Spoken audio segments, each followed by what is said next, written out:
Hi everyone, welcome to my channel Dreamcatcher.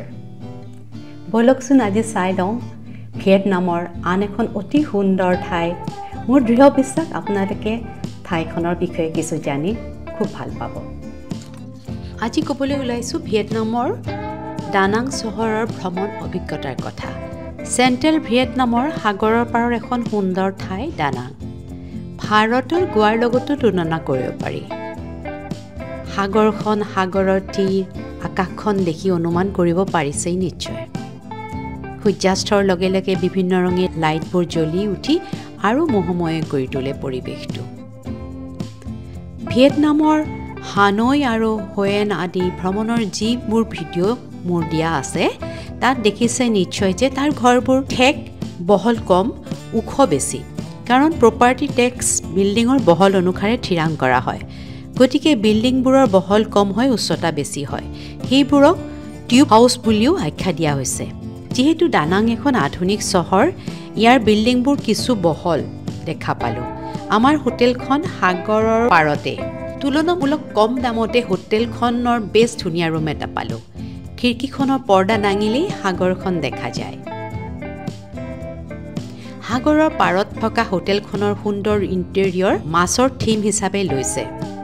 ডানাঙৰ cuisine গোটেই ভিয়েটনামত বিখ্যাত আৰু ইয়াৰ সুখ্যাতি আন্তঃৰাষ্ট্ৰীয় পৰ্যায়লৈকে গৈছে। ডানাঙৰ কেইটামান জনপ্ৰিয় খাদ্য হ'ল বান চা, মি চাং আদি। নামবোৰ শুদ্ধকৈ উচ্চাৰণ কৰিব বা মনত ৰাখিবলৈ দিগদাৰ। সেই ইংলিছত ক'বলৈ গ'লে fish ball noodle soup, dry pancake roll with pork, crispy pancake, lemongrass pork আদি। খোৱাখিনি বৰ উপভোগ কৰিলোঁ। ডানাঙৰ এটা চাব লগা ঠাই হ'ল মাৰ্বল হিলছ। মাৰ্বল হিলছ ডানাঙৰ দক্ষিণ ফালে। এই ঠাইখিনিত মাৰ্বলেৰে বনোৱা মূৰ্তি প্ৰচুৰ পৰিমাণে দেখা যায়। তেনে শিল্পীসকলৰ গাঁও আছে। মাৰ্বল হিলছত কেইবাধৰণৰ বহু গুহা আছে। সোমোৱা সৰু পুলটোও মাৰ্বলৰ। তলৰ পানীখিনিত মাছ সাঁতুৰি আছে। মাৰ্বলৰ ধুনীয়া ধুনীয়া মূৰ্তিয়ে যেন গুহাটোৰ ভিতৰলৈ আমন্ত্ৰণ দিছে। গুহাবোৰৰ বেৰবোৰ ভাস্কৰ্য খোদিত হৈ আছে। উঠা নমা চিৰিবোৰত ওপৰৰ পৰা টোপ টোপ পানী পৰি আছিল। বাহিৰত প্ৰচণ্ড ৰ'দ, কিন্তু ভিতৰখন ঠাণ্ডা। ঝৰি ঝৰি চূণশিলৰ পাহাৰৰ গুহাবোৰত পানী পৰি থকা বাবে পিছল। বহু ঠাইত শেলুৱৈ আছে। সাৱধানে খোজ দিব লাগে। খোজ লাহেকৈ দিবি সখী, খোজ লাহেকৈ দিবি। গানটো গুণগুণাই গৈ থাকিব পাৰিব। প্ৰথম গুহাটোৱে প্ৰকাণ্ড ডাঙৰ। ওপৰৰ কোনো কোনো সুৰুঙাৰে সূৰ্যৰ পোহৰ সোমাই মোহনীয় পৰিৱেশৰ সৃষ্টি কৰিছে। স্বৰ্গমৰ্ত পাতাল হিচাপত ভাগ কৰা আছে গুহাবোৰ। স্বৰ্গ বুলি নামাংকিত কৰা গুহাটো উঠি যোৱা খটখটিবোৰ বৰ থিয়, অসমান, পানী পৰি পিছল। যেনেকৈ স্বৰ্গৰ যোৱা ৰাস্তা কঠিন বুলি ভবা হয় তেনেকুৱাই। মোৰ ল'ৰাই বগাই উঠি গ'ল যদিও মোৰ সাহস নহ'ল। অলপ উঠি গৈয়ে মৰ্ত্যলৈ আকৌ নামি আহিলোঁ। বেৰবোৰত থকা মাৰ্বলৰ মূৰ্তিবোৰ চালোঁ। এই ডাঙৰ গুহাটো প্ৰথমে উপাসনাৰ কাৰণে ব্যৱহাৰ কৰা হৈছিল। এতিয়াও উপাসনা কৰা হয় যদিও পৰ্যটকৰ বাবে মুকলি কৰি দিছে, যি এতিয়া ডানাঙৰ অন্যতম আকৰ্ষণীয় পৰ্যটনস্থলী হৈ উঠিল।